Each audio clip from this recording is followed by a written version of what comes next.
Washington angle کے ساتھ میں ہوں خاور شمس الحسن. میں انور اقبال.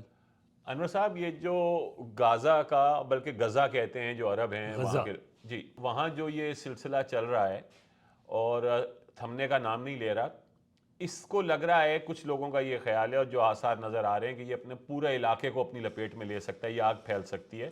ریجنل پلیئرز اس میں شامل ہو سکتے ہیں. ایران بیکڈ جو آرگنائزیشنز ہیں، حزب اللہ نے تو آلریڈی کچھ نہ کچھ اپنا وہ انوالومنٹ بڑھا دی ہے. ہوتھیوں نے بھی کہا تھا کہ ہم اس جنگ میں شامل ہو رہے ہیں. اور جو مسلمان لیڈرشپ ہے، جو اسپیشلی جو مڈل ایسٹ کے اندر کنٹریز ہیں، ان کو بہت پریشر کا سامنا ہے اپنی اسٹریٹ سے، اپنے عوام کی طرف سے. بڑے بڑے پروٹیسٹ ہو رہے ہیں ٹرکی میں، استنبول میں، انقرہ میں بہت بڑے پروٹیسٹ ہوئے ہیں. ادھر موراکو میں بھی ہو رہے ہیں، ٹیونس میں بھی ہو رہے ہیں. باقی یہ جس کو آپ اس کو کیسے دیکھ رہے ہیں کہ یہ بات بڑھے گی، کم ہوگی، یا یہ جو وہاں پروٹیسٹ ہو رہے ہیں اس کا کوئی اثر ہوگا اسرائیل کے اوپر، اس کا کوئی اثر ہوگا کہ نہیں؟ نیتن یاہو صاحب جو ہیں وہ تو کسی کی سننے کو تیار نہیں ہیں. اور تو اس کے اوپر آپ کیا دیکھ رہے ہیں، کیا آپ کو نظر آ رہا ہے؟ خاور صاحب، بات یہ ہے کہ مڈل ایسٹ کیا ہے. مڈل ایسٹ شامل کر لیں، تھوڑا سا ایکسپینڈ کر لیں، تھوڑا سا نارتھ افریقہ بھی ڈال لیں، جو الجیریا اور ایجپٹ تو ہے ہی، تو یہ اس کے بعد ایجپٹ ہے. اس کے ادھر اگر اور ایکسٹینڈ کرو تو افغانستان پاکستان تک کھینچ کے نا، جس کو وہ کہتے ہیں گریٹر مڈل ایسٹ، یعنی مسلم جو وہ مسلمان علاقے جن کی سب کی سرحدیں ایک دوسرے سے ملتی جلتی ہیں. اس میں اس بات پہ بلیو نہیں کرتا کہ کوئی ون سنگل امہ ہے اور متحد ہے اور فلاں ہے، اس طرح کی کوئی چیز نہیں ہے. لیکن ایک دوسرے کے ساتھ ہمدردیاں ہیں، سینٹیمنٹس ہیں. کوئی اس طرح کا واقعہ ہوتا ہے جیسا کہ آج کے فلسطین میں ہو رہا ہے، تو اس کا ایک خاص رد عمل ہوتا ہے، ریئیکشن ہوتا ہے. اور حکومتوں کی اپنی مصلحتیں ہوتی ہیں، لیکن عوام میں وہ مصلحتیں حائل نہیں ہوتی. نتیجہ کیا ہوتا ہے کہ جب وہ آتے ہیں، لوگ جو ہوتے ہیں موٹیویٹ ہوتے ہیں، لوگ کچھ کرنا چاہتے ہیں، اچھا وہ کر نہیں پاتے کہ ان پہ پابندیاں ہیں ان کی حکومتوں کی طرف سے، بین الاقوامی حالات کی وجہ سے. اچھا جب وہ کچھ کر نہیں پاتے تو وہی باتیں وہ کرنا چاہ رہے تھے، اور اگر وہ کر لیتے تو وہ جیسے اب یہاں واشنگٹن میں ہوا، جلوس نکل آیا، گفتگو ہو گئی، تو وہ پھر ساری باتیں نکل جاتی ہیں اور شدت میں کمی آتی ہے. لیکن اگر آپ ان چیزوں پہ پابندی لگا دیں تو پھر کیا ہوتا ہے، پھر وہ ملیٹنٹ آرگنائزیشنز بنتی ہیں، ملیٹنٹ گروپس بنتے ہیں، اور پھر ان کا لانگ ٹرم امپیکٹ ایسا ہوتا ہے کہ وہ امیڈیٹ امپیکٹ سے زیادہ خطرناک ہوتا ہے، کیونکہ وہ نہ صرف ان ملکوں کو بلکہ ان ملکوں کی سرحدوں سے باہر بھی اس کے امپیکٹ پہنچتے ہیں.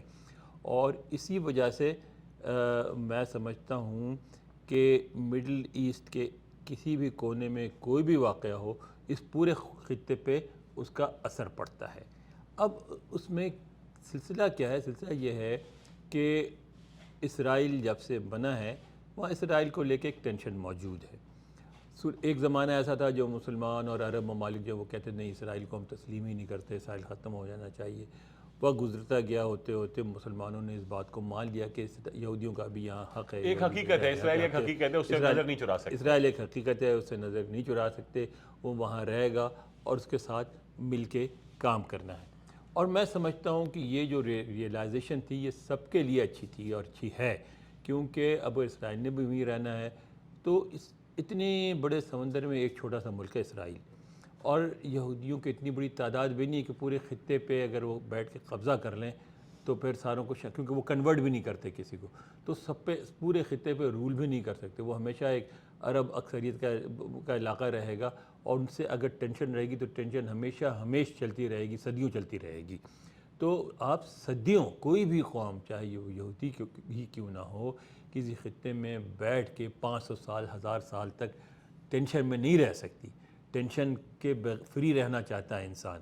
اس میں صرف ہم پہ اثر نہیں ہے، ان پہ بھی، جو ہمارے یہودی حضرات ہیں ان پہ بھی بہت برے اثرات پڑ رہے ہیں. اسٹیٹ آف فیئر رہتے ہیں، اسٹیٹ آف ریڈینس رہتے ہیں وہ ہمیشہ. بالکل، وہ ان سے بھی، اور انسان ہیں، اور ان سے ہمیں ہمدردیاں اس بات پہ کہ ان کو نہیں اسٹیٹ آف فیئر میں رہنا چاہیے.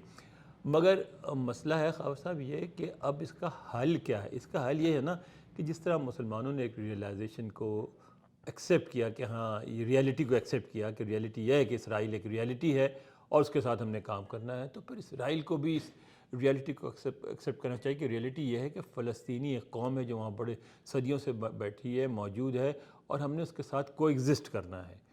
اب جب تک آپ کو ایگزسٹنس کی جو یہ تھیوری ہے اس کو امپلیمنٹ نہیں کریں گے، یعنی جو کہ جس کو خود امریکہ بھی تسلیم کرتا ہے، اقوام متحدہ بھی تسلیم کرتا ہے، وہ ہے 2 اسٹیٹ تھیوری کی بات۔ جب تک آپ 2 اسٹیٹ تھیوری والی بات نہیں مانیں گے، ٹینشن برقرار رہے گی۔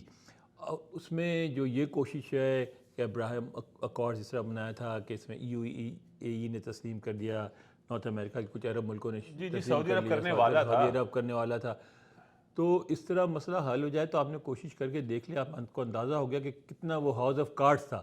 ایک حماس کے حملے سے ساری چیزیں دھڑام سے زمین پہ گر گئی۔ کیا آپ سمجھتے ہیں کہ حماس کا جو یہ حملہ تھا اس میں یہ بھی ان کا ایک اینڈ گول تھا کہ وہ اس سارے پروسیس کو ڈیریل کر دیں؟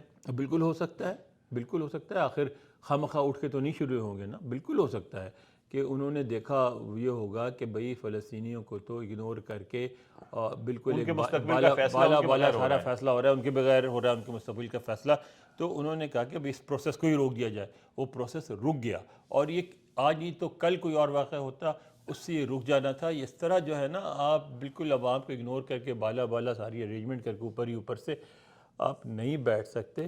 آپ کو عوام کو انوالو کرنا پڑے گا۔ مڈل ایسٹ پہ کیا امپیکٹ پڑے گا؟ اب کیا ہوا؟ ابھی دیکھیں سعودی عرب پیچھے ہٹ گیا، ٹھیک ہے، دوسرے ممالک پہ پریشر ہے، وہ ابھی پیچھے نہیں ہٹے ہیں، لیکن اگر معاملہ آگے بڑھتا گیا تو ان پہ بھی پریشر بلڈ اپ ہوگا، وہ بھی شاید جو تعلقات بنائے ہیں اس کو انڈو کر دیں۔ آپ دیکھیں ترکی نے اپنا سفیر واپس بلا لیا، جی، آپ دیکھیں لیٹن امریکن کنٹریز اپنا سفیر واپس بلائے ہیں۔ سر لیٹن امریکن اور افریقن کنٹریز تو ایکچولی بہت مسلمان ملکوں سے زیادہ آگے ہیں اس معاملے میں۔ ساؤتھ افریقہ تو بہت زیادہ ہے، کیونکہ ان کا تو شروع سے ہی نیلسن منڈیلا نے کہا تھا کہ South Africa is not free until Palestine is free. Sir 2-3 چیزیں اس میں، ایک تو یہ کہ میرا ماننا یہ ہے کہ جو حماس کا پورا پلان تھا یہ سیکرٹ رہ نہیں سکتا تھا غزہ میں، کیونکہ ایک چھوٹا سا علاقہ ہے جو 100% مانیٹرڈ ہے ہر طریقے سے، تو اتنا کوارڈینیٹڈ اٹیک ایئر سی لینڈ سے انہوں نے اٹیک کرنا تھا، اور اس کے پیچھے بہت کوارڈینیشن چاہیے ہوگی۔ کوارڈینیشن کا مطلب ہے کمیونیکیشن ہو رہی ہوگی ان کی آپس میں، تو یہ مجھے ناممکن لگتا ہے کہ یہ اسرائیلی جاسوسی جو موساد ہے اور جو ان کے ہیومن انٹیل کے علاوہ جو ان کے پاس سیٹلائٹ انٹیل ہے، جو ان کے اسپائی ویئر ہے، کہ ان سے چھپ سکتا ہے۔ تو میرا ماننا یہ ہے کہ دے نیو اباؤٹ اٹ، ان کو معلوم تھا کہ حماس ایسا کچھ پلان کر رہی ہے، لیکن جو اسرائیل میں یہ نیتن یاہو کی دائیں بازو کی حکومت ہے انہوں نے یہ ہونے دیا تاکہ اس کو ایکسکیوز بنا کے وہ یہ کر سکیں جو اب کر رہے ہیں۔ آپ کو اس تھیوری میں کوئی خامی نظر آتی ہے یا آپ سمجھتے ہیں کہ یہ پاسبل ہے؟ دیکھیں میں کانسپریسی تھیوریز پہ اس لیے بات نہیں کرتا کہ تو ساری سپوز کرنے کی بات ہے نا، جی ظاہر ہے، ایسا ہوا ہے تو پھر اس لیے ایسا ہو گیا ہوگا تو ایسا ہوگا، مگر بات ساری یہ ہے کہ جو اگر آپ ریزلٹس میں نظر رکھیں تو ریزلٹ تو یہی نکلا ہے، یعنی ابراہیم اکارڈ جو ہے اس کو التوا میں ڈال دیا، ٹھیک ہے۔ اب حماس کیا چاہتی تھی کیا نہیں چاہتی تھی اس پہ ہم گیس ہی کر سکتے، اسرائیل کیا چاہتا تھا کیا نہیں چاہتا تھا۔ لوگ کہنے والے یہ بھی کہہ رہے ہیں کہ ان کا خیال تھا کہ چھوٹا موٹا حملہ ہوگا، چھوٹا موٹا ریئیکشن ہوگا اور ہم ان کو وہاں سے اپروو کر دیں گے اور مسئلہ حل ہو جائے گا، لیکن وہ بہت بڑا واقعہ ہو گیا اور اس لیے اتنا پھنس گئے۔ لیکن بات یہ ہے کہ یہ نہیں ہوتا، میں نے پہلے کہا تھا، تو کوئی اور واقعہ ہو جاتا، کیونکہ فلسطینی موجود ہیں، ایک ایشو موجود ہے، ایک ٹینشن موجود ہے، اس کو اگنور کر کے کب تک آپ چل سکتے ہیں؟ اچھا یہ بتائیے کہ یہ جو اسرائیل کے اندر بھی سنا مظاہرے ہو رہے ہیں، کچھ رپورٹیں آئی ہیں نیتن یاہو کے خلاف ہو رہے ہیں جو چاہتے ہیں کہ جنگ نہ ہو، تو کیا آپ سمجھتے ہیں کہ پورا اسرائیل اس وقت الائنڈ ہے نیتن یاہو کے پیچھے؟ انہوں نے گورنمنٹ تو بنا لی، یونٹی گورنمنٹ۔ بالکل نہیں ہے۔ ہمارے ہاں مسلمانوں میں سب سے بڑی بری بات یہ ہے کہ ہمارے ہاں یہودیوں کو بالکل ایک مونولیتھک وہ اور ایک وحشی مسلمان دشمن قبیلے کے طور پہ پیش کیا جاتا ہے کہ ان کا اور کوئی کام نہیں ہے کہ بس وہ مسلمانوں کے خلاف دشمنی کر رہے ہوتے ہیں۔ نہیں، ایسی بات نہیں ہے، وہ بھی انسان ہے اور وہ وہاں بیٹھ کے اپنے مستقبل، اپنے بچوں کے مستقبل، تعلیم، صحت، جو ہمارے مسائل ہیں وہ ان کے مسائل ہیں، ان پہ غور کرتے ہیں۔ وہ چاہتے ہیں اس خطے میں پرامن طریقے سے رہنا چاہتے ہیں، اور ان میں بہت سارے ایسے لوگ ہیں جو نیتن یاہو اور ان کی پارٹی کی پالیسیز سے ڈس ایگری کرتے ہیں۔ میں سمجھتا ہوں ایز اے مسلمان ہمیں ان لوگوں تک ریچ آؤٹ کرنا چاہیے، ان کی ہمدردیاں ہمیں لینی چاہیے، اور ان کو چاہیے کہ ان مسلمانوں سے جو لبرل سوچ والے مسلمان ہیں ان کو ریچ آؤٹ کریں اور وہ ان کی ہمدردیاں لیں۔ تو اس طرح جو لبرل ایلیمنٹس ہیں دونوں طرف اس ڈیوائڈ کے، وہ مل کے کام کریں گے جبھی مسئلہ حل ہوگا۔ تو سر یہ اس وقت جو صورتحال بن گئی ہے، مطلب اسرائیل تو رکنے کا نام نہیں لے رہا، ٹھیک ہے، ایون وہ امریکہ کو سپرن کر رہا ہے. امریکہ ابھی انہوں نے نیتنیاہو صاحب نے کہا ہے کہ جی فرینڈز اینڈ فو سب سن لیں، جنگ بندی نہیں ہوگی. ٹھیک ہے، مجھے یہ بتائیں کہ یہ جنگ بندی نہیں ہوگی، ظلم جاری رہے گا، تو کوئی مسلمان ملک اس سے اگلا سٹیپ لے گا؟ آپ کیا سمجھتے ہیں کہ ایران انڈائریکٹلی حزب اللہ کے تھرو انوالو ہوگا؟ Do you see this expanding, یہ جو کانفلکٹ ہے، یا یہ غزہ تک ہی دیکھیں اس میں ایک بات ہے کہ اصل میں یہ بات اب اسرائیل کے خلاف ریئیکٹ کرنے کی نہیں ہے. امریکی جس طرح بیڑے وہاں پہنچ گئے ہیں اور دوسرے ایسے موجود ہیں، تو لوگوں کو یہ احساس ہے کہ اگر یہ بات بڑھی تو یہ امریکہ کے خلاف براہ راست جنگ شروع ہو جائے گی. لیکن اس پہ سر میرا یہ سوال ہے کہ کیا امریکہ واقعی براہ راست جنگ کرے گا ٹرکی سے اور ایجپٹ سے، یا نہیں، وہ اس طرح نہیں کرے گا. وہ یہ کرے گا کہ جو حملے ہوں گے ان کو روکے گا، ان کے جہاز اس میں پارٹیسپیٹ کریں گے، بامبنگ کریں گے، اس کے میزائل وہ استعمال کرے گا اور ان کو بامبنگ کرے گا، روکے گا. اس حد تک تو امریکہ کرے گا. مگر بات یہ ہے کہ کیا اس سے بھی جنگ افغانستان میں نہیں کیا، کیا عراق میں نہیں کیا؟ اس سے بھی تو بات نہیں بنی نا. اگر اپنی فوجی بھیج دیں گے مزید الجھ جائیں گے.